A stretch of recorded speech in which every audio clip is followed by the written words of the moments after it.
si le tocó, por ejemplo, 2 anamnesis remota, entonces va a tener unos minutos para que usted pueda redactar esas preguntas.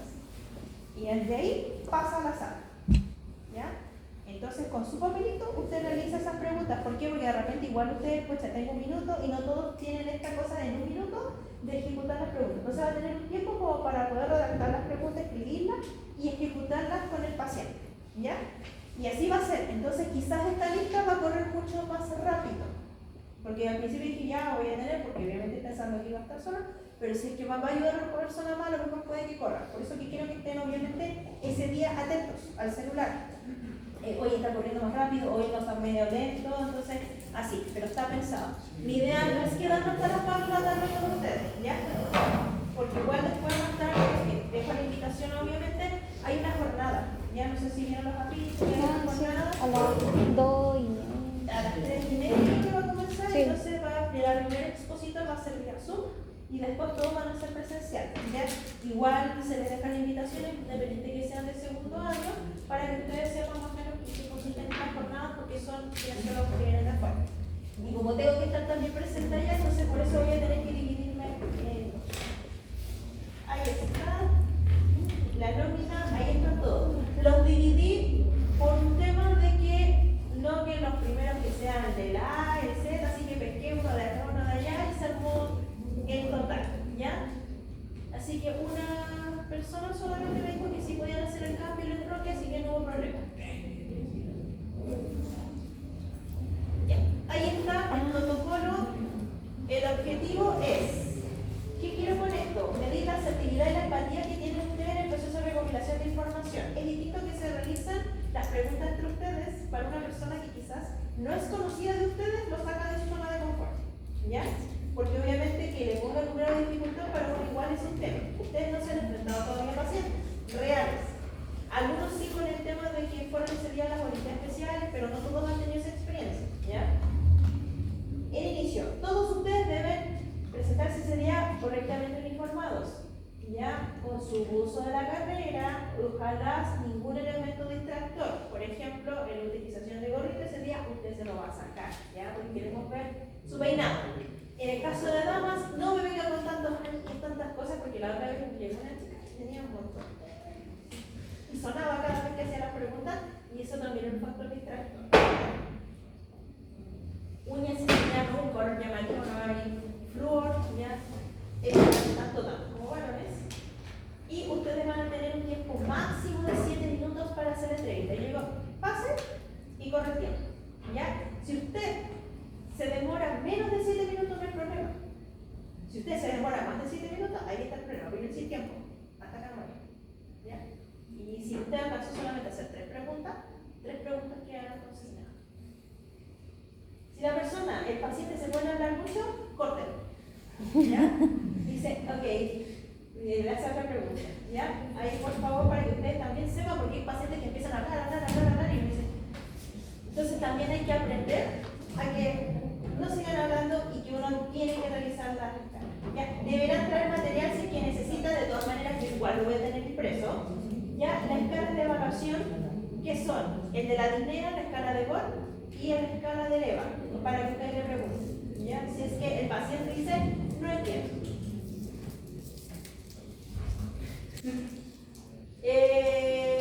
Ya, ustedes lo que van a hacer es pescan el papelito y aparece el caso. Por ejemplo, paciente femenina de 76 años con tos, anamnesis renal. ¿Qué tienen que hacer ustedes entonces? Ya, mascarillas. Entonces yo sé que tengo que entrar y me lavo mis manos, todos tienen que hacer eso. Alcohol gel. Hola, mi nombre es Carolina, yo soy estudiante de kinesiología. Ya el día de hoy le voy a hacer una entrevista. ¿Cómo se llama usted? Y ahí comenzamos. Ya, usted la señora Juanita. Señora Juanita, entonces, y ahí empieza a hacer la primera parte, que es identificación. ¿Cómo se llama usted? ¿Su apellido? ¿Cuántos años tiene usted? Perfecto. ¿Cuánto es esto? Y así van haciendo las preguntas. Van a estar en todo caso. Usted de esa elige unas cuantas, obviamente. Después viene la anamnesis remota, de la tos. ¿Qué preguntas puedo hacer la anamnesis remota? ¿Tiene alguna otra patología? ¿Está tomando medicamentos para esa patología? ¿Tiene antecedentes quirúrgicos? Eso lo que le decía en la casa? ¿Usted cree que una de esas personas de 76 años se va a acordar de que era enferma la mamá o papá? No. No. Pero si una persona joven como ustedes, si yo le pregunto a ustedes, ¿cómo se llama? ¿Algún antecedente médico en la familia? ¿Mamá o papá? Decir, sí, mi mamá tiene asma o mi mamá tiene hipertensión, porque se van a acordar, ¿ya? Pero una persona adulta mayor no lo va a hacer. El desarrollo, de acuerdo a lo solicitado, ya tienen que dar el ejemplo, o sea, hacer la entrevista o ya sea de análisis o remota.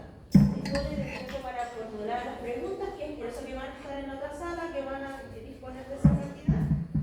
El estudiante lleva a cabo el ejercicio, la entrevista y tiene que evidenciar comunicación efectiva, que yo le decía que ustedes tienen que en algún momento mirar al paciente porque uno se pone nervioso, la voz comienza a tiritar, empieza a hablar muy bajo, como si que se les enreda la lengua y al final toma. ¿Ya? Entonces, eso tienen que tratar de ustedes manejar.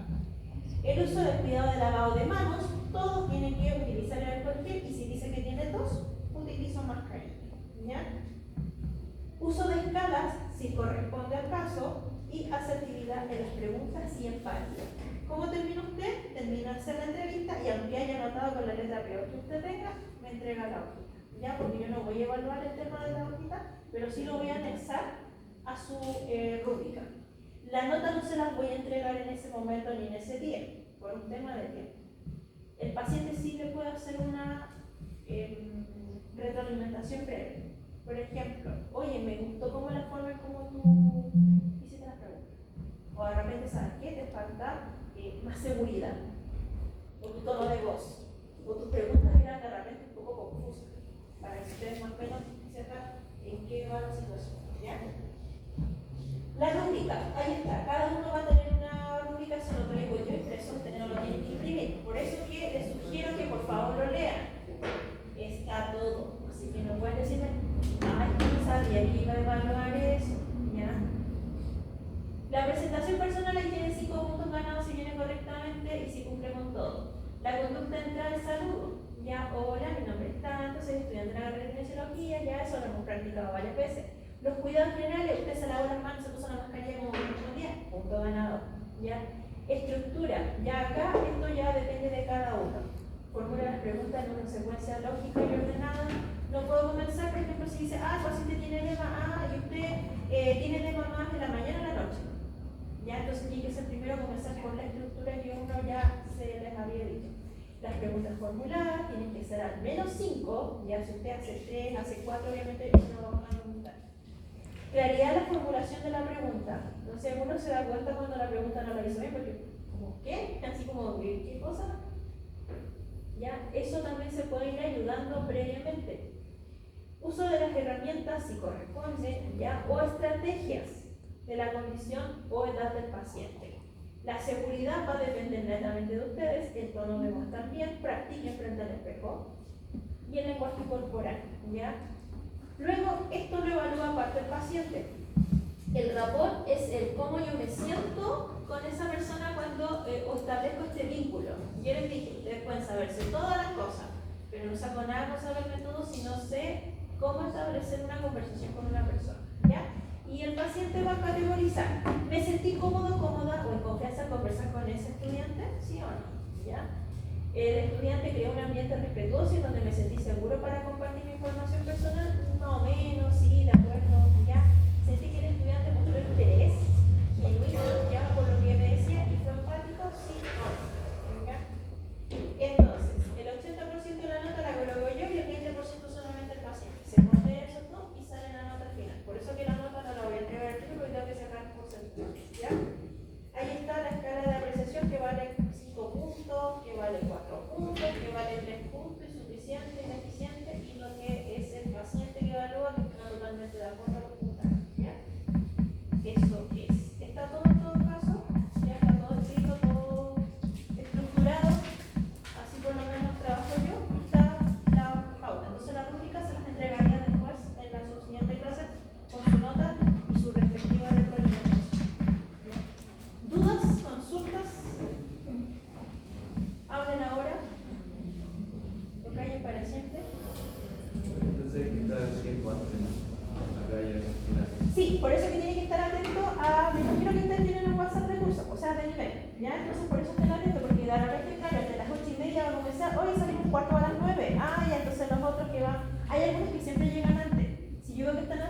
van pasando. Total, voy viendo la nómina y van corriendo. Si es que está lento, también le van a avisar. Lo más probable, oye, ¿sabes que está lento? La otra vez igual me demoré. Entonces, porque ustedes son 59 y no es fácil evaluar a 59 estudiantes. ¿Ya? Yo creo que el profe seguro tenía toda la mañana y más, todo el día.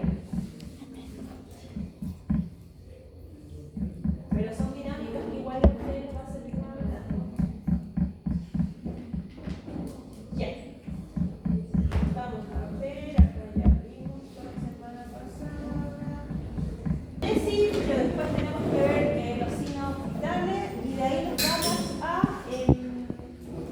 el examen físico, donde ya podemos, como dice, meter mano, observar, tocar, ya, si es necesario, ya, y usar los 5 sentidos como para nosotros saber qué es lo que tiene ese paciente, ya.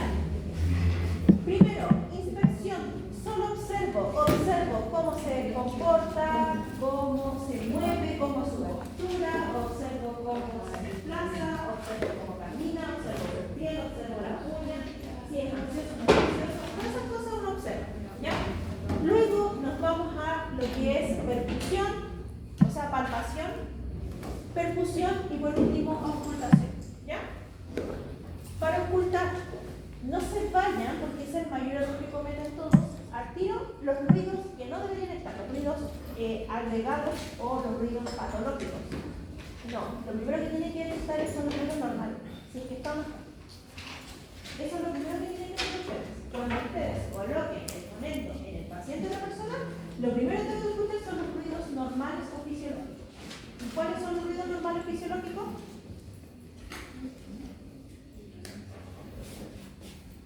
¿Cómo se llama eso? Murmullo pulmonar, ¿ya? Que es un sonido así que entra al aire, a los pulmones, y que ustedes después cuando yo les pase poniendo, vayan practicando, porque todos ustedes acá tienen ruidos normales, no tienen un murmullo pulmonar presente, ¿ya? Si está con tos, ya no voy a escuchar el ruido, ¿cómo se llama murmullo pulmonar? Puede estar presente, pero también voy a escuchar otro que no debería estar, ¿ya?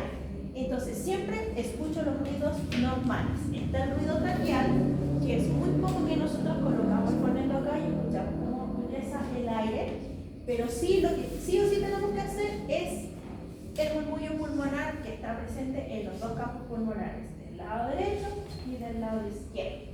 Para eso, ¿cuántos lóbulos tiene el lado del pulmón derecho? 3. Superior, medio, inferior, ¿ya? ¿Y el lado izquierdo? 2. Superior e inferior. ¿Por qué el lado izquierdo solamente tiene 2? Porque está el corazón, ¿no es cierto? Entonces, obviamente, ahí ustedes saben de qué tiene que ser, porque realmente escuchaste el ruido pulmonar, ¿cómo se llama? El lóbulo medio del pulmón izquierdo. Dicen, sí, ¿estás seguro? Sí, entonces por eso tienen que saber más o menos la disposición, ¿ya? El murmullo pulmonar entonces tiene que estar, puede estar presente, puede estar disminuido o puede estar abolido. ¿Ya? Presente, ¿lo escuchan bien en todo el campo pulmonar? Sí, en todo. Puede estar disminuido en las bases o en las vértices, o en el pulmón más derecho que el izquierdo, ¿ya? O en el pulmón izquierdo más que el derecho. O puede estar abolido. Ustedes colocan y no escuchan nada, ¿ya? Porque el pulmón no tiene aire, tiene líquido. Entonces, ahí no se escucharía nada. Ahí está. Entonces están los ruidos pulmonares normales o fisiológicos. Y eso es lo que quiero que coloquen en sus tarjetas. Normal o fisiológico. Porque hay algunos que preguntan, ¿cuáles son los ruidos fisiológicos? Respiratorios fisiológicos, y otros preguntan, ¿cuáles son los ruidos, ¿cómo se llaman? Pulmonares normales. ¿Ya tienen esos nombres? Está el ruido laringotraqueal y el murmullo pulmonar.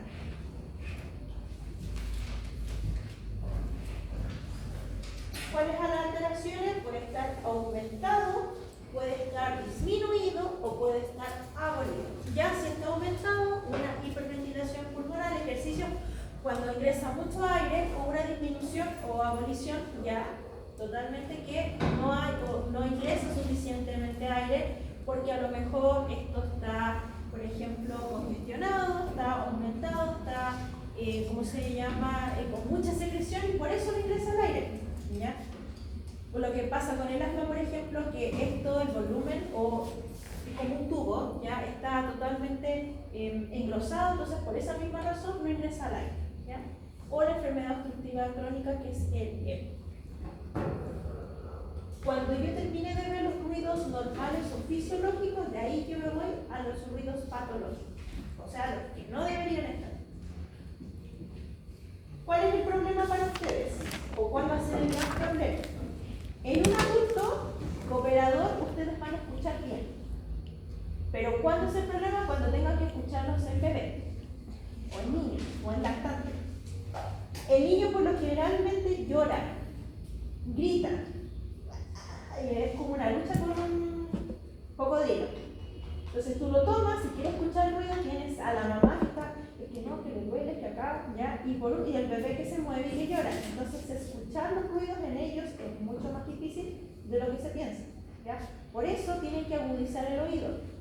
Eso que ahora existen muchos videos, TikTok, están en Instagram, hay muchos ruidos, ya, para que ustedes vayan escuchando y vayan familiarizándose con eso. ¿Qué les sugiero? Que ustedes los escuchen no una, sino que varias veces hasta que de a poco ya se vayan acostumbrando. Ah, este ruido es esto, este ruido es lo otro. Hay algunos ruidos que son fáciles de detectar, pero hay otros que son más difíciles. Pero ¿cuál es la complejidad? El paciente, si no es cooperador. Ustedes, si yo les digo ya, vamos a ocultar, ustedes no van a cooperar. Pero cuando son un niño que está gritando, que está llorando, ese no va a cooperar, por más que yo lo trate de entretener. Los ruidos agregados o algunos kines o ¿cómo se llama la área de salud? Le llaman ruidos adventicios, ya, para que ustedes no caigan en esa son los ruidos adventicios, son los ruidos agregados patológicos, ya. Están los ruidos continuos o discontinuos. Los continuos están las sibilancias, el ronco y el estridor. La sibilancia se escucha como un, inclusive no necesito un fonendo para escucharlo. La persona habla y se escucha ese sonido como un pito, ¿ya? Los ruidos discontinuos están las crepitaciones, que es como que uno hace unas burbujas o cuando juega con el pelo y se lo vuelve a pasar de la orejita, ese ruido que se siente. Los estertores y los flotes preorales, ¿ya? La sibilancia, hay algunas que son de tipo inspiratorio, o sea, cuando yo voy a inspirar, se siente el sonido, y hay otras que se sienten en la expiración, ¿ya? Por lo general son cuando están obstruidos, ¿ya? Hay una obstrucción de los bronquios, hay mucha secreción y por lo tanto cuando va a pasar el flujo aéreo o respiratorio, el aire, se siente ese sonido, ¿ya? Después tenemos el roncus, que se escuchan como ronquidos, ¿ya? En la tonalidad baja. Y por último, el estridor, que es la obstrucción laríngea, que se escucha durante solamente la inspiración. Por eso hay ruidos que se escuchan cuando ustedes van a inspirar o en la expiración. Por eso al paciente, ustedes cuando los van a ocultar, tome aire por la boca para que pueda escuchar bien, ¿ya? Porque si el paciente usted le coloca y lo deja respirar así normalmente, no van a escuchar nada. Pues no sé si han ido al médico cuando dice, respiren, para que obviamente él pueda escuchar mejor los ruidos. Y les va a pasar a ustedes también, ¿ya? Independiente de que tengan el mejor siempre tienen que ¿cómo se llama? Tener ojalá un ambiente sin tanto ruido, ¿ya? Eso es lo que pasa con los bronquios, ¿ya? Por ejemplo, el bronquio normal tiene ese espesor donde pasa el aire, pero una persona asmática por lo general está con secreción, ¿ya? Y eso hace de que el aire no pueda ingresar, por lo tanto, cuando yo voy a escuchar está disminuido, o tiene estos ruidos que aparecen, ¿ya? Uno que está obstruido, obviamente no ingresa el aire, versus uno que está normal. Y luego tenemos los ruidos agregados discontinuos, de todas maneras igual lo van a ver después más adelante en respiratorio, van a estar en salas de simulación igual, con ruido y todo lo demás, pero siempre tienen que saber cuáles son los agregados, que están los continuos y los discontinuos. En los discontinuos están las crepitaciones gruesas o finas, ¿ya? Luego tenemos los flotes preorales y los estertores, ¿ya? Las crepitaciones frías o gruesas son siempre de predominio más que todo inspiratorio. Cuando voy a inspirar, ahí se escucha, ¿ya? Y por lo general son las bases más de los pulmones. No se modifican con la tos, o sea, usted va a toser y siguen ahí. A diferencia de los otros, uno tose y se pasa. Por ejemplo, las sibilancias, tú toses y después ya no tienes nada, o ese ruido no se vuelve a sentir. En cambio, las crepitaciones siempre va a estar presente. Y se suelte como los ruidos de las burbujas. ¿Han visto esas bolsas que vienen así para envolver los elementos que son más frágiles, que tienen varias burbujitas? Y cuando usted la rompe ese ruido, ya es lo mismo que se siente.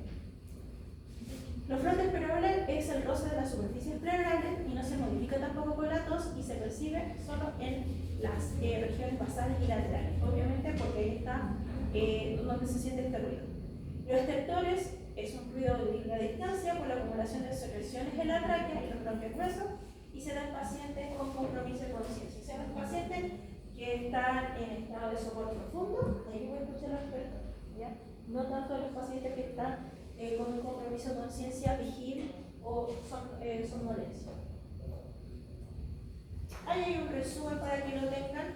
Lo que a mí me interesa sí es que ustedes sepan cómo auscultar, cuál es la técnica, ¿ya? ¿Dónde tienen que poner el fonema? ¿Dónde tienen que colocar? Y siempre comparar, porque hay algunos que auscultan mal. Colocar el fonema acá, después acá, acá atrás, y no es así. Es derecho, izquierdo, o si parto con el izquierdo, izquierdo, izquierdo. ¿Ya? Si ves para atrás, también. Derecho, izquierdo, siempre voy comparando un lado con otro en el mismo nivel. Nunca termino de ocultar el lado derecho y después me voy al izquierdo. Porque no voy a comparar nada. ¿Ya? Y no se confunde con el interno del corazón, porque hay otros que colocan acá también, no voy a escuchar nada. ¿Ya? Vamos a practicar después, les voy a traer ahí unos pulmones de goma eva para que ustedes sepan, porque les puedo sacar toda la ropa, entonces ahí vamos a pegarlo por el... ya, por acá tengo que poner el fonete para que ya también vaya soltando manitos, ¿ya? Pero lo importante es decir, acá está la clavícula, ¿puedo poner el fonete arriba de la clavícula? No. No, porque no voy a escuchar nada, ¿ya? Entonces también tengo que colocarlo por sobre la clavícula, por abajo de la clavícula, al lado lateral, donde no voy a colocar el fonete por acá porque no está el pulmón acá. Entonces primero tenemos que saber la disposición, ¿dónde se encuentra ese pulmón? ¿Ya? Obviamente va a depender del tamaño de cada persona. No voy a colocar el fonendo acá porque está el corazón, no puedo poner el fonendo acá abajo porque no voy a encontrar el ruido, voy a encontrar otro ruido gástrico y no necesariamente los ruidos del pulmón. ¿Ya? Y así son los puntos. ¿Ven? Uno, parto por acá y me voy a estilo al lado. Porque hay algunos que cometen ese error, uno empiezan a ocultar todo al lado y otros al otro lado. Otros los hacen por arriba de la ropa. ¿Han visto que ocultan arriba de la ropa? Ya, la ropa también interfiere en el ruido. Por lo tanto, siempre tiene que ser, ojalá, bien descubierto. ¿Ya? Y los puntos también los vamos a marcar.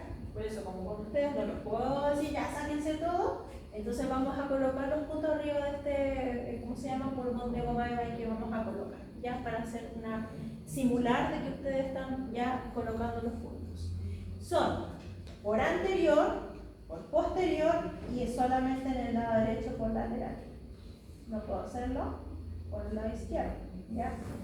Anterior son 6 puntos o son 5 en algunos casos. 1, 2, 3, 4, 5. ¿Ya? Y por posterior son más. 1, 2, 3, 4, 5, 6, 7. Pero en estricto rigor, ya, como dice el profe Hugo, no se hacen tantos puntos. ¿Por qué? Porque lo que uno ve es un paciente, entonces yo priorizo alguna zona y no voy a estar ocultando punto por punto.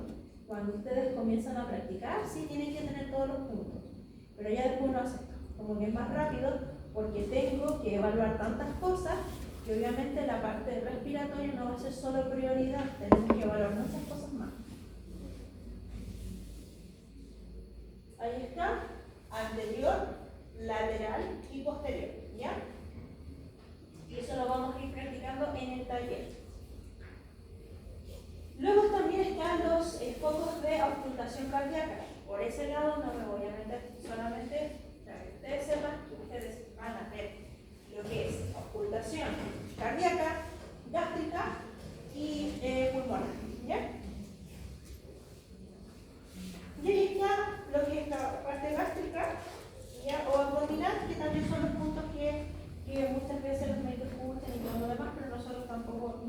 entrar en esa área. Recuerden que el examen físico siempre va a ser de la cabeza hacia los pies. Cuando usted ve a un paciente, haga como un escáner. De la cabeza empiezo, voy mirando todo y después de adentro hacia afuera. ¿Ya? Ese es como el orden de que ustedes tienen que ir observando. ¿Qué es lo que es el trofismo? ¿Lo vieron? Yo creo que en alguna clase por ahí más o menos vieron de qué se trata el trofismo. ¿Qué es lo que es? Ahí dice algo. Hay personas, dice, los conceptos hipertrofia, hipotrofia. ¿Y las personas que no están dentro de esas dos categorías? ¿Cómo se llama? Persona normal, un trofismo normal. ¿Qué categoría, qué nomenclatura utiliza el diario?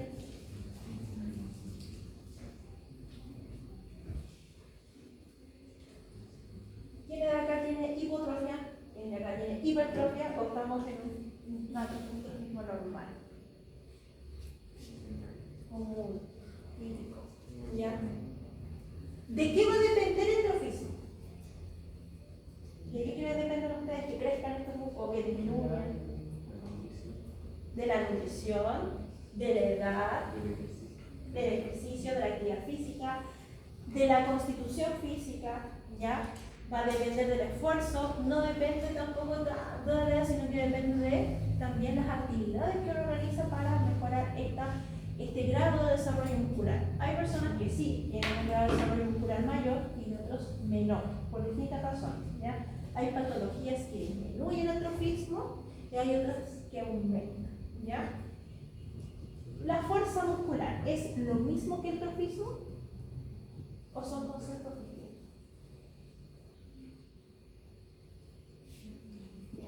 ¿Será lo mismo o no? Hay algunos que dicen fuerza, trofismo. Y digo, no. Yo puedo tener un trofismo, así, musculito nomás, pero no necesariamente puedo tener fuerza. ¿Ya? Hay otros que no tienen tanto trofismo y no necesariamente pueden tener más fuerza. Entonces, no son conceptos que van tan similares. El trofismo, lo que ustedes tienen que hacer primero es observarlo, no lo toquen. Solo primero observo. ¿Qué ven en esa imagen? Uno que está desarrollado. Ya. Su ¿Cuál músculo. está desarrollada? El paciente está así. El derecho. Ya. Y el izquierdo derecho. está con disminución de trofismo. Ya. ¿Qué más? ¿Qué ven en esa imagen? ¿Qué pueden percibir? Tiene una cirugía como entre la rodilla. Hay una cicatriz, ¿no es cierto? Justo en la zona rotuliana. Cuando hay una cirugía posterior a un yeso, no sé quién se ha puesto yeso acá alguna vez o han visto una persona con yeso, se saca el yeso. ¿Cómo queda ese brazo de esa pierna? Delgado. Delgadita, ¿no es cierto? Entonces, eso pasa cuando una de las extremidades está con inmovilización. Ya, yo tengo que estar con yeso un mes entero. Disminuye el trofismo. Entonces, solamente con mirarlo, yo me doy cuenta que obviamente acá hay una disminución. ¿Ya? Una pierna que a lo mejor está no con hipertrofia, sino que está normal, porque esa persona realiza ejercicio versus a otra que está lesionada o salió posterior a una lesión. ¿Ya? Entonces, lo primero que tengo que hacer siempre es observar el tamaño, los relieves. ¿Hay relieve acá? ¿Hay relieve acá? ¿Cómo está el cuádriceps? Del lado derecho. ¿Hay relieve? Sí, se ve un relieve, ¿no es cierto? Se ve la masa muscular. En cambio, el lado izquierdo está plano, no hay nada, ¿ya? ¿Por qué? Porque estoy inmovilizado. ¿No hay simetría? No. Entonces, eso es lo que tienes que observar. Observa el lado derecho, observa el lado izquierdo. Comparo. ¿Hay simetría? No, no hay simetría. ¿Hay relieves? Sí, en el lado derecho, pero en el lado izquierdo no lo hay. ¿Ya? Después, observo. ¿Qué otra cosa tengo que hacer para comparar? ¿Palpo? ¿O qué hacen ustedes? Pido que se gire el paso, que son otros. Ya puedo girar que se mueva, que ya. Aparte de eso, ¿qué más? ¿Cómo yo corroboro si una está más grande o otra está más pequeña? Midiendo. ¿Con qué lo van a medir? Con cinta. La cinta. Y ahí yo utilizo mi cinta métrica, por eso se la pedí. Voy a comparar el lado por ejemplo, el lado izquierdo y el lado derecho. Ya, este cuádriceps del lado ahí se me olvidó, izquierdo, ya mide 43 centímetros. En cambio, en el lado derecho, 48 centímetros. ¿Ya? ¿Hay una diferencia? ¿De cuántos milímetros o de cuántos centímetros? 10. De 5 centímetros, ¿no es cierto? Por lo tanto, esa diferencia significativa me dice de que yo tengo que trabajar en el estrofismo de esa pierna, que está más disminuido, ¿ya? Ese es mi objetivo, mejorar el estrofismo del lado que está disminuido, ¿ya? No mejorar la fuerza, mejorar el estrofismo. Y después me voy a la fuerza muscular. De esa manera yo voy a ser más objetivo, pero tiene que ser la medición en el mismo lado. Si yo voy a medir acá en la mitad de lo que es el cuádriceps, en el otro lado tiene que ser en el mismo lado. Si lo voy a hacer la medición en contracción, en el otro lado también tiene que ser en contracción. Si no está relajado y lo voy a hacer medición con relajado, el otro lado también tiene que estar relajado. ¿Por qué? Porque cometen ese error igual. Contraen y el otro no le piden eso. O hacen la medición más abajo y obviamente sí hay una diferencia, ¿ya? Entonces, utilizo la cinta métrica y siempre comparo un miembro con otro. No puedo medir solamente, porque está disminuido y no comparo el otro. Ustedes siempre, primero observen y después limiten. ¿Qué alteraciones pueden haber? Hay algunos que hablan de atrofia muscular y otros dicen que no es la atrofia, sino que es la hipotrofia. La atrofia es cuando no hay nada, por eso que hay algunos que llaman solamente como hipotrofia. La hipotrofia o la miatrofia es la disminución de volumen. Lo que pasó recién en el caso. Hay una atrofia o una disminución de ese volumen. ¿Ya? ¿Por qué? En los miembros de las fibras que se contraen o también de uno o varios músculos. Puede ser de origen neurogenético o miogenético o posterior a alguna lesión, por tanto tiempo de inmovilización, etc. ¿Ya? Pero también hay alteraciones que son más complejas y se atrofian. Por ejemplo, cuando tienen parálisis cerebral, ¿ya? No hay movimiento, hay una alteración de tipo neurogenético o de miogenético, perdón. Entonces, ahí también hay una atrofia de los grupos musculares, ¿ya? Y otra alteración, ¿ya? Es una hipertrofia, ¿ya? Donde ven un aumento verdadero que puede ser un aumento porque esa persona se prepara, ya una hipertrofia de atletas que no es que sea alterado, sino que obviamente está trabajado, ¿ya? Pero también hay alteraciones que son patológicas, como esta, que es la hipertrofia de la musculorumbera, ¿ya? Que es como un aspecto así como de músculo de Hércules, que le llaman, ¿ya? Pero son lesiones ya de tipo patológicas, porque son niños pequeños. Los pequeños tienen una hipertrofia, no. Ya eso se desarrolla con el paso del tiempo. Para ustedes sí, porque son más grandes. Pero en el caso de los niños, no. Hasta ahí. ¿Saben entonces la diferencia? Que lo que es estrofismo no es lo mismo que fuerza muscular. ¿Sí? Ya, por lo tanto, no confundan esos conceptos porque también confunden estrofismo con tono con fuerza. Y son conceptos que, si bien van de la mano, pero no es lo mismo. ¿Ya? Para que tengan esa diferencia. Luego tenemos el tono muscular. Eso sí lo vieron, parece, ¿o no? ¿Sí? ¿Pues se acuerdan? ¿Cómo evaluaron el tono? ¿Evaluaron tono? ¿Todavía no? Ya, entonces ahí vamos a empezar a ver las escalas, ¿no es cierto? ¿Cuándo utilizaban la de Gamble? ¿Cuándo utilizaban la de Ashford? Ya, ¿y la otra, la de Gamble?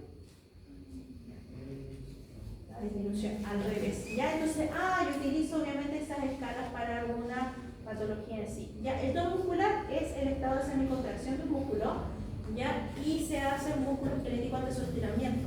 Siempre va a ser una semicontracción y ayuda a lo que es el tema de la postura, ya. Si no hay tono muscular no tendríamos movimiento, si no hay tono muscular no tendríamos postura. Por eso que cuando nacen los niños, lo primero que evaluamos es el tono, si está disminuido o está aumentado. Si está disminuido, ese niño no puede caminar, no se puede sentar, no puede controlar la cabeza, parece una esponja. Entonces hay que trabajar eso. Si ese niño nace con un tono aumentado, ese niño ya va a estar tan rígido que también sus movimientos se van a limitar. Y por lo tanto también se van a ver reflejados los mismos desarrollos.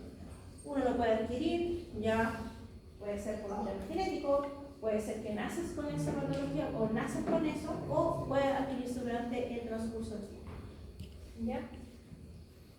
¿Cómo lo van a ver? ¿O cómo se explora? El tono muscular primero ustedes también observan. ¿Ya? Primero observación, palpación, toquen los ventriculares y después la realización de movimientos pasivos. Primero observo cómo está ese vientre muscular. Si está aumentado, está con hipertonías, aunque sea un músculo chiquito, se nota el volumen. Pero cuando está con hipotonía, que es lo contrario, se ve muy blandito. ¿Ya? Vean si es que por ahí tienen un familiar, un amigo con síndrome de Down. Tóquenlo, parecen esponjas. Por eso que ellos se demoran mucho en adquirir ciertos hitos, ¿ya? Les cuesta mucho caminar, sentarse y todo lo demás. ¿Por qué? Por su hipotonía, ¿ya? Luego, palpar. ¿Y cómo van a palpar? ¿Así? ¿Así? ¿Con toda la mano? ¿Cómo palparían ustedes?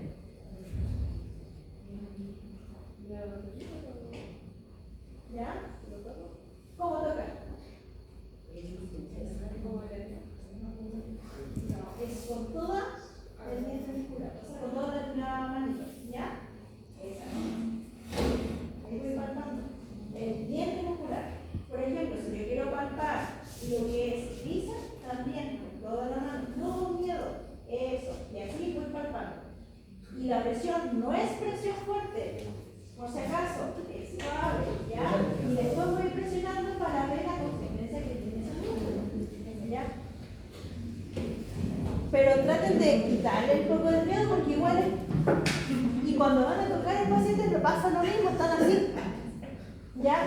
Y no, tienen que empezar a romper eso, de a poco. Por eso practiquen entre ustedes, porque es como que, ay, lo voy a tocar así de lejos, no voy a sentir nada, ¿ya? Con telepatía. Entonces yo voy a palpar con toda mi mano, ahí, el vientre muscular. ¿Cómo es ese músculo? ¿Cómo está ese músculo? Al compañero o compañera que está al lado, ¿cómo están los músculos de acá arriba del cuello? A ver, ¿está con hipotonía, con hipertonía o cómo está aumentado? Permiso, acá. ¿Cómo está el de la compañera? El compañero, ¿Cómo, profe? ¿cómo está ese tono de acá? Acá. ¿Cómo lo tienen las clases? Disminuido.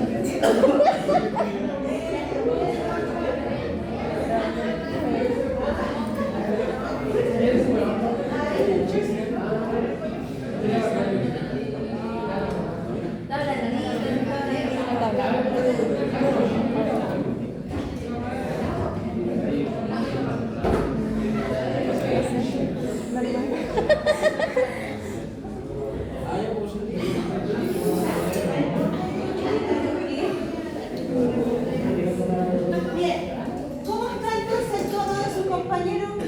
¿Está disminuido, está aumentado, posterior a la prueba? Ya, si está disminuido, acuérdense que el concepto es hipotonía. Si está aumentado, hipertonía. Si está normal, no le puedo decir el tono está normal. ¿Cómo le digo? Normotono. ¿Ya? Sí, porque está, no puedo decir el tono está normal, el tono está conservado, entonces tiene que decir normotono. ¿Qué significa eso? Que está dentro de los parámetros de normalidad. Ya que es lo que tienen ustedes. Y lo otro es la realización de los movimientos pasivos. ¿Ya? Entonces, para detectar el tono muscular, movimientos pasivos. Empiezo primero lento y después más rápido. Y ahí veo si hay resistencia o no. Si tiene espasticidad, te va a costar hacer esto. Si tiene rigidez, ya puede que cuando tú hagas te cueste llegar a la extensión. Ya, y no solamente es el codo, es en todas los dedos, en todas las articulaciones. Ya, por eso que ustedes tienen que evaluar y lo tienen que hacer primero lento y después rápido, para ver si hay una limitación o un toque. Gracias. También lo vamos a ver. ¿Ya? En la inspección, el solo mirar, yo voy a ver a ese paciente. voy a observar la actitud de los miembros y las masas musculares, ¿ya? Si hacen relieve o no hacen relieve. Por eso solamente miro cómo está ese músculo. Si el tono está aumentado, por lo general, ¿ya? Los miembros superiores o inferiores están en flexión o extensión y las masas musculares están con un relieve marcado. Si hay una hipertonía, ¿ya? Hay un aumento de la flexión o extensión, ¿ya? Si hay una disminución del tono, se ve unas masas musculares sin relieve, plano. Este músculo no está trabajado, ¿ya? Por lo tanto está plano. Por palpación, lo que hicimos recién con los compañeros, empiezan a palpar con todas las masas, a palpar las masas musculares, tienen que distinguir el grado de consistencia, si está duro, si está más blandito, ¿ya? Consistencia dura si hay una hipertonía, consistencia blanda si hay una hipotonía, y consistencia elástica si es un músculo normal, ¿ya? O el famoso normal. Y la realización de los movimientos pasivos, por eso, comience con un movimiento suave y después más rápido, ¿ya? Para que ustedes puedan determinar, por ejemplo, la flexión y extensión de la articulación de los miembros, eso es flexión, extensión, flexión, extensión, flexión, extensión, ¿ya? El paciente siempre tiene que estar relajado. Si el paciente está consciente, yo le digo, ay, por favor, se puede colocar, tiene que estar lo más relajado posible, ¿ya? Y tratar de que obviamente que hagan de cuenta que sus miembros no le pertenecen. O yo le digo más fácil como muñeco de trapo. ¿Me entienden más? Por favor, como muñeco de trapo, entonces yo lo evalúo. Porque hay algunos que se ponen nerviosos, ansiosos. Entonces solamente me ponen en movimiento porque están tensos. Pues dice, ah, que me va a mover. Y se ponen más tensos, pero no es que su no esté alterado, sino que solamente porque están más con miedo. Ya ponen la resistencia. Pues yo digo como muñeco de trapo, y ahí empieza a bajar, ¿ya? Para que esté lo más relajado posible. Si es que ese paciente es ansioso o le da miedo, o es un niño, manténgalo distraído. Cuénteme, del 1 al 10, 1, 2, mientras está contando, usted va moviendo, ¿ya? Usted tiene que lo que hacer es el movimiento pasivo, por eso que es pasivo, porque lo realizamos nosotros, y ver si hay una restricción. Obviamente van a haber restricciones que son propias, ¿ya? La hipertonía, el movimiento va a estar limitado a su amplitud con cierta resistencia. Yo voy a mover y resiste, ¿ya? Y la hipotonía, por lo general, siempre tienen más movimiento de amplitud, ¿ya? Y no hay resistencia. Una hipertonía, ¿ya? No va, por más que tú realices fuerza, no va a hacer el movimiento. Vamos a hacer. Entonces, siempre, primero suave, ¿no es cierto? Primero lento y después más rápido. Eso no es cierto, pero si hay una rigidez, vamos, dale.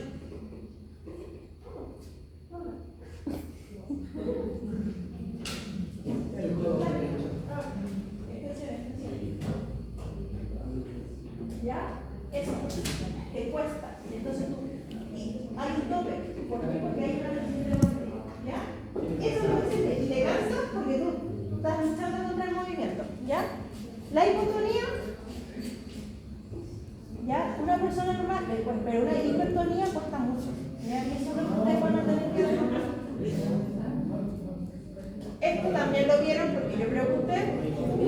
Está la hipotonía, la hipertonía, si es hipertonía, porque hay dos, la piramidal y la extrapiramidal, ¿no es cierto?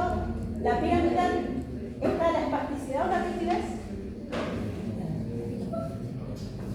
¿Espasticidad o rigidez en la, ¿cómo se llama? Hipertonía piramidal.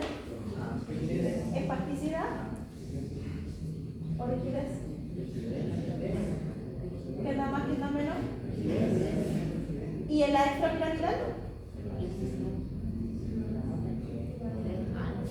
¿Pudieron pasar el tiempo y tuvieron pruebas de eso o no? No, no he tenido todavía. Tubo de plomo y la rueda dentada, ¿ya? Es como navaja, cuesta. Lo que es hipertonía piramidal, ¿ya? Y en cambio la otra, que es la extrapiramidal, es como rodar que cuesta o se abre de a poco, ¿ya? La distonía y después la paratonía, ¿ya? En lo que es el taller, vamos a practicar eso porque no solamente ustedes tienen que ver en la extremidad superior, tienen que ver en la extremidad inferior. Y es mejor que se equivoquen ahora o que de repente uno diga, ah, ya, ¿cómo lo tengo que mover? Para que vayan soltando más, ¿ya? Ahí están las diferencias entre lo que es tono disminuido, que es la hipotonía, y la hipertonía, que está causada en algunos casos por daños cerebrales y que obviamente tiene un patrón distinto y hay movimientos que están más disminuidos. En la hipotonía son capaces de realizar movimientos o amplitud más grandes, ¿ya? Si quieren revisar, no tengo ningún problema, se puede ir acá, ¿ya? En cambio, la hipertonía, los movimientos están más limitados.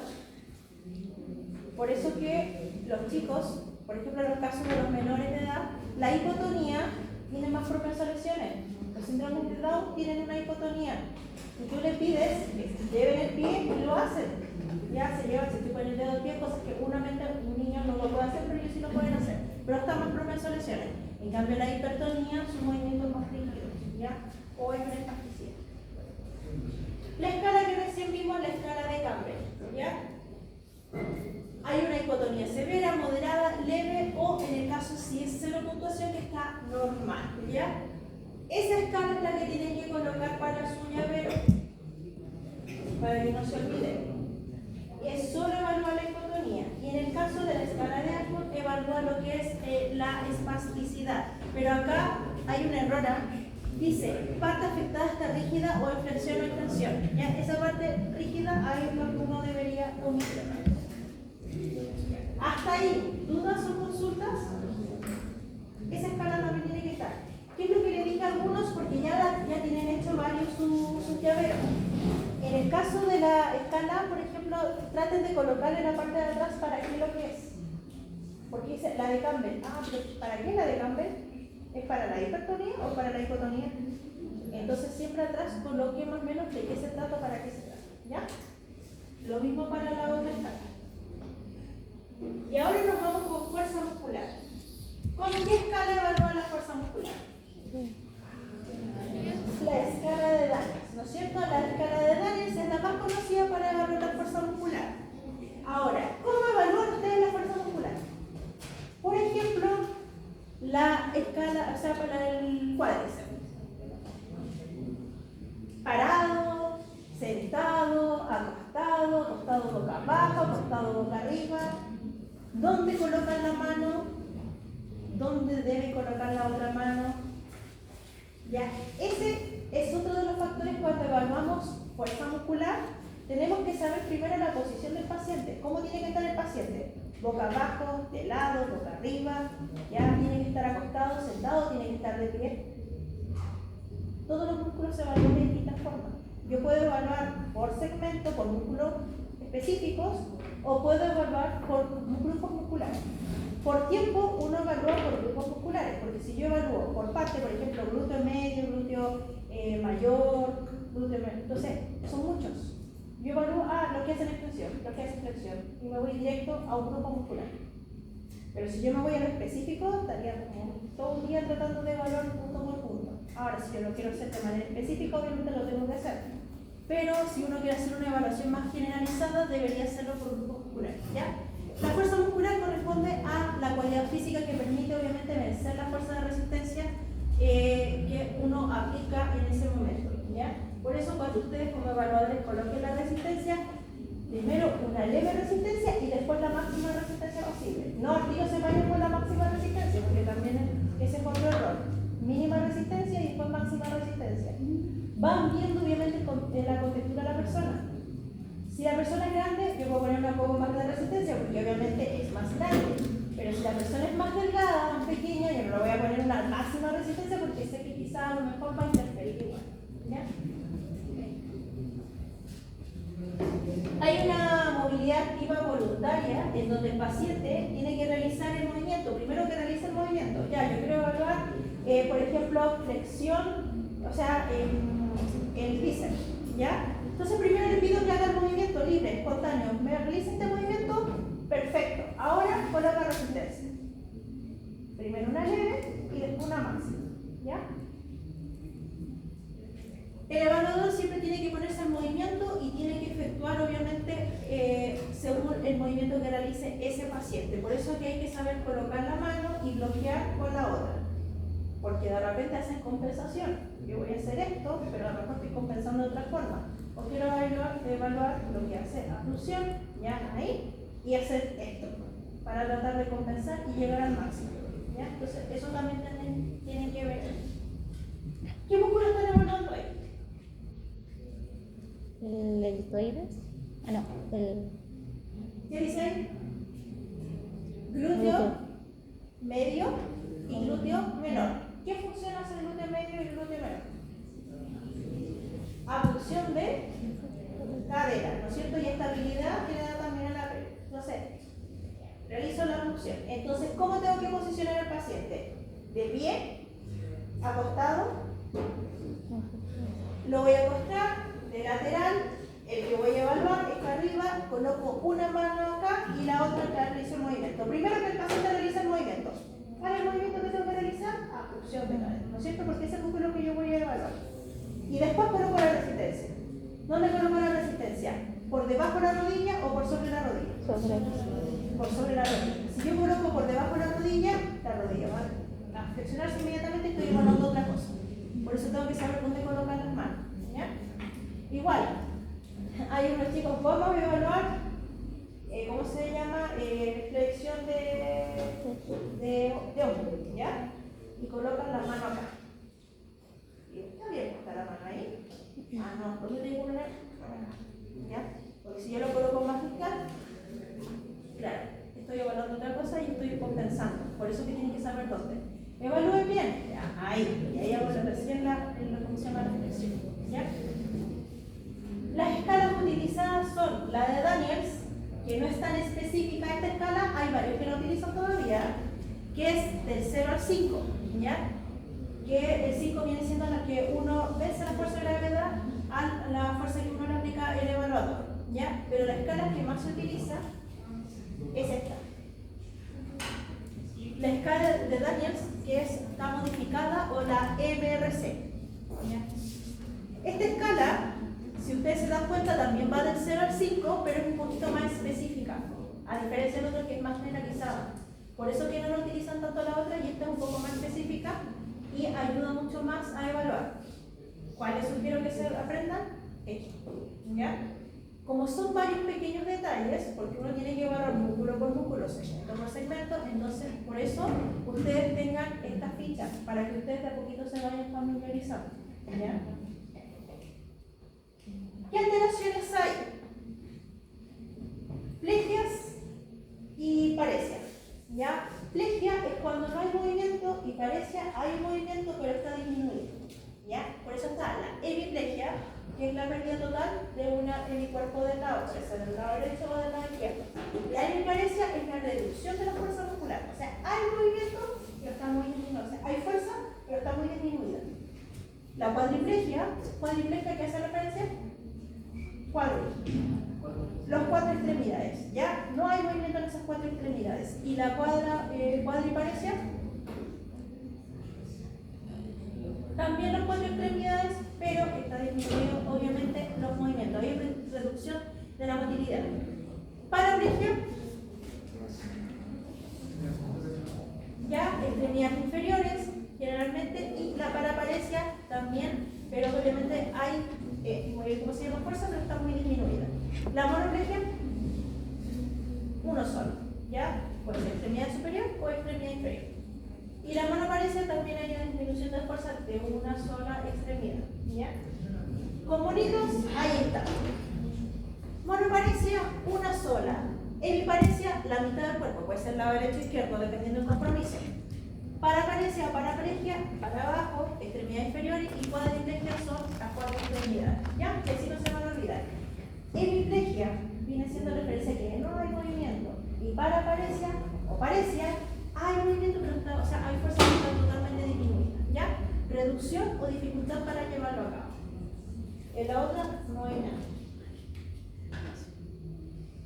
Hasta ahí. ¿Dudas?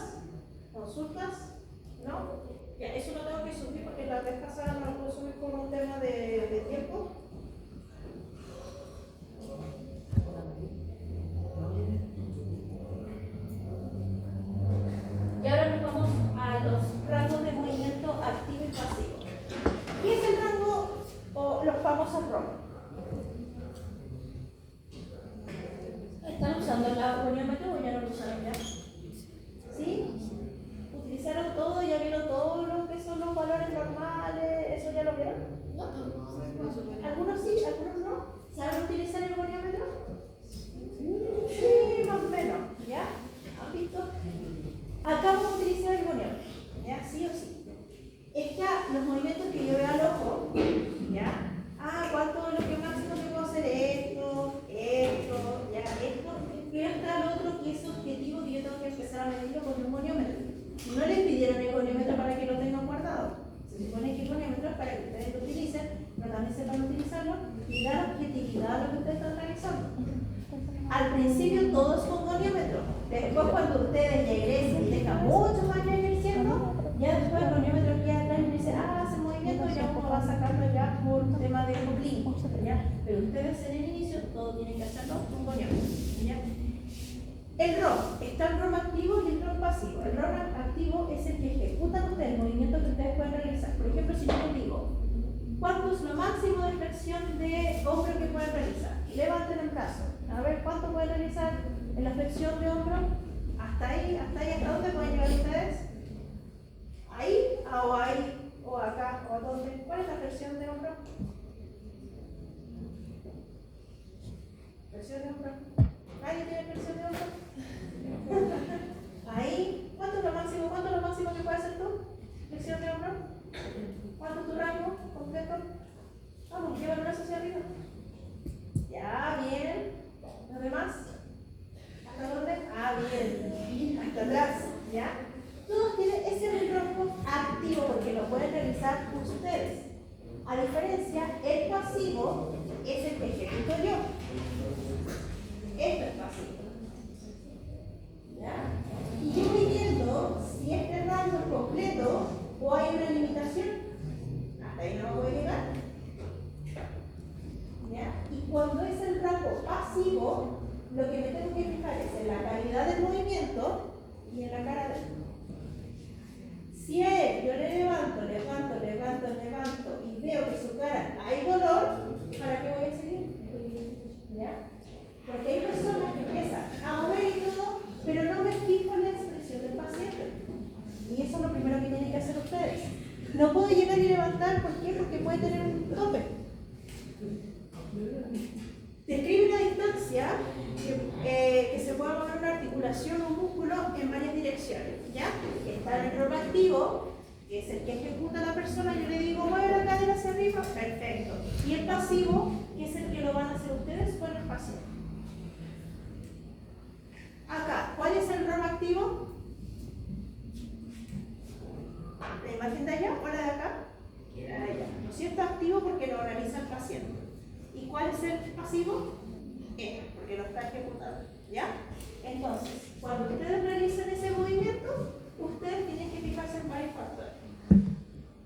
El ROM puede estar disminuido o puede estar conservado. Por ejemplo, si yo lo levanto y no tiene ningún tope, perfecto. Ese paciente tiene un ROM conservado. Y comparo el lado derecho con el lado izquierdo. Si está disminuido, tengo que ver por qué está disminuido. Puede ser restricción articular, una lesión, una restricción cápsula, un déficit muscular, dolor, porque obviamente si me duele tanto yo no puedo seguir levantando, o una ruptura tendinosa. ¿Ya? Hay muchos factores de por qué no puedo llegar al rango completo. Y esos factores ya pueden generar la disminución de este movimiento. Cuando llega una persona con dolor, ¿ustedes creen que pueden hacer el rango completo? No, por lo general dice, me duele, me molesta, hasta ahí no me llego. ¿Hasta dónde llega? No, hasta ahí nomás. ¿Se puede tocar la cabeza? No, no puedo hacerlo. ¿Se puede hacer como que se desabrocha usted? No, me duele, me molesta. ¿Ya? Cuando ustedes realicen el movimiento, como les dije recién al compañero, fíjense en cómo ejecutan el movimiento, en cómo realizan, y fíjense en la cara del paciente. ¿Cómo está esa cara?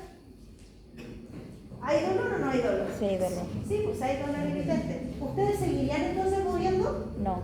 No, porque ya hay un tope, entonces dice, hasta ahí puedo llegar. Pero si una persona le levantas el brazo y no hay ninguna expresión, ya quiere decir que no hay dolor, entonces tú puedes seguir hasta el final. Pero para eso ustedes tienen que saber hasta dónde llega el rango de movimiento. Yo no puedo decir voy a llegar hasta más atrás si yo sé que no voy a llegar más atrás porque no puedo llegar más de 180 grados. ¿Ya? Lo mismo para otros segmentos. ¿Qué consideraciones tiene que tener siempre? Comparo el lado que está afectado o el que viene por esa molestia con el lado que está sano. Observo el patrón de movimiento, si hay compensación. Le digo, levanta el brazo. ¿Está bien ahí? No. ¿Cómo tiene que ser? De hecho, cuando uno hace una abducción, se supone que a la abducción está a 90 grados, hago una rotación y después sigo hasta arriba, ¿no es cierto? Ese es el movimiento completo. Pero hay personas para, esto caballero o señora, hacen esto. Compenso. Entonces, ese movimiento no es puro y no está bien ejecutado. Observar si hay dolor a través de los gestos, registrar el ángulo, y ahí utilizo mi goniómetro. El rango que hizo completo, presencia de bloqueo articular y observar el final del movimiento pasivo, el famoso Enfield, o la sensación final. Si ese Enfield es duro, ¿cómo se llama? Ligamentoso, ¿ya? O si no, también es blando. Por ejemplo, un Enfield blando, esto es un Enfield blando. ¿Por qué? Yo puedo hacer más flexión de codo. ¿Por qué no? ¿Qué tope hay ahí? ¿Qué choca? ¿Puedo hacer más flexión de codo? No. ¿Por qué no puedo hacer más flexión de codo? ¿Por el bíceps? Sí, hay dos vínculos musculares que chocan, ¿no es cierto? Ya. Ese es un Enfield blando. Un Enfield duro. ¿Hasta dónde puedo hacer extensión de codo? ¿Cuánto es el límite? Extensión de codo. ¿Por qué no puedo hacer más extensión de codo? Hay un tope óseo o tope duro, ¿no es cierto? Después tenemos la rotación interna de hombro. ¿Por qué no puedo hacer más rotación interna? No puedo girar más. ¿Qué Enfield hay ahí? ¿O qué sensación final hay ahí?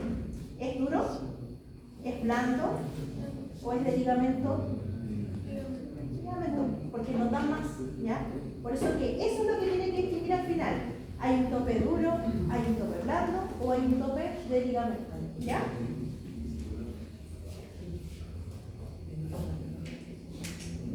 Ahí están los grados. Les sugiero que también tengan los grados. Tengan los grados en su llavero, porque se los van a pedir al día y lo van a tener que ver. ¿Cuánto es el? ¿Cómo se llama? Por ejemplo, lo que es rodilla. La flexión, 135 grados. La extensión, 10. Esos son los grados. Lo van a ver con los goniómetros. Ya uno los mide y cuántos grados hace. Por ejemplo, si yo digo ya, ¿cuántos grados hay acá de abducción de hombro? 90 grados, ¿no es cierto? Pero si yo lo quiero medir con un goniómetro, yo coloco el goniómetro y veo hasta cuánto es.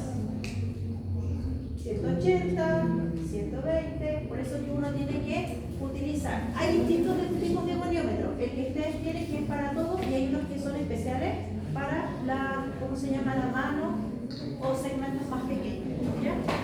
Ahí está completo. Ese es el rango normal. Ahora hay personas que tienen rangos que son más allá. ¿Por qué? Porque tienen hiperlaxitud.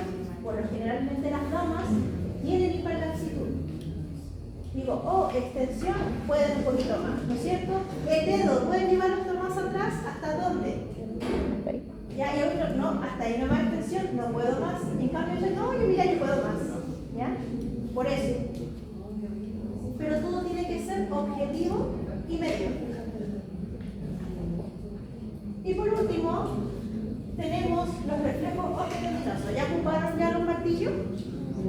¿No han evaluado todavía con martillo? Ya, los reflejos entonces que se provocan al percutir un tendón o una zona celular. Y hay una nomenclatura que yo por lo menos me la aprendí así. Árbitro. ¿Ya? ¿Qué significa? ¿Qué evalúo eso? Árbitro. Tendón de Aquiles, tendón rotuliano, tendón bíceps y tendón de tríceps. Árbitro. ¿Ya? Y después, ¿qué ramificaciones o qué, ¿cómo se llama? Nervios inervares en zona. 1, 2, 3, 4, 5, 6, 7 y 8. Y de esa forma va a ser mucho más rápido cuando se las pregunten. ¿Ya? Porque también dicen ya, pero ¿cómo se llama el de Aquiles? ¿Qué inervación? Ay, se me acordar, S1. Por eso digo, hay cosas que se pueden aprender con nomenclatura. Más rápido, y se van a acordar, la palabra árbitro es mucho más fácil para ustedes. Aquiles, después viene el tendón rotuliano, el tendón de bíceps y el tendón de tríceps. ¿Cuál es la ramificación?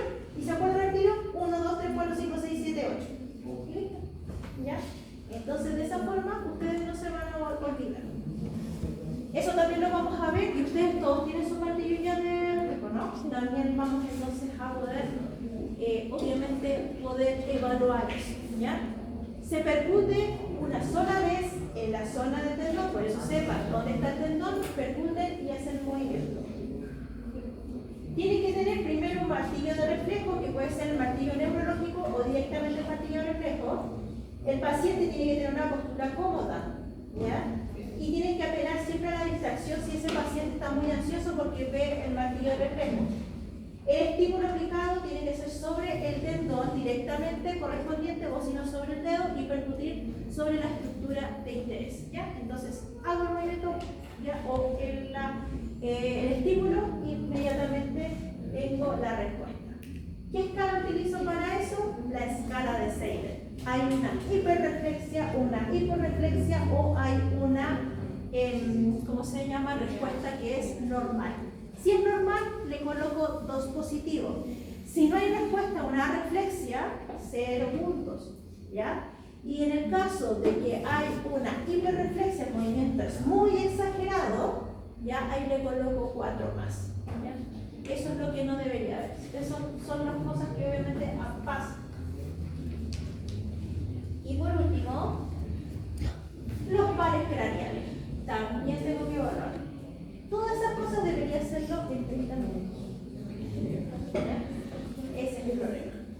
Tú no tienes una hora para realizar una evaluación completa. Tienes solamente 30 minutos. 10 minutos para una anamnesis, 30 minutos para una evaluación y después lo otro se va en plan de intervención. Por eso que les digo, son muchas cosas que evaluar y uno tiene que decir, evalúo, no evalúo esto, corresponde esto o no corresponde esto. ¿Ya? Los pares craneales, ¿se lo saben? ¿Se lo aprendieron? No. Ahora no te acuerdas.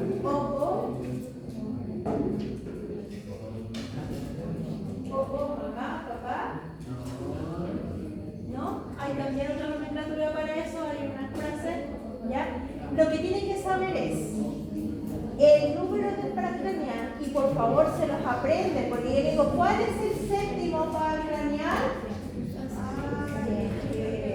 No me lo sé, ¿ya? El número romano. ¿Cuál es el número romano tanto? Los palitos, ¿ya? Ahí está. Mamá, papá, traigo minifalda, ahora glúteos van a estar helados, ¿ya? También. Hay más.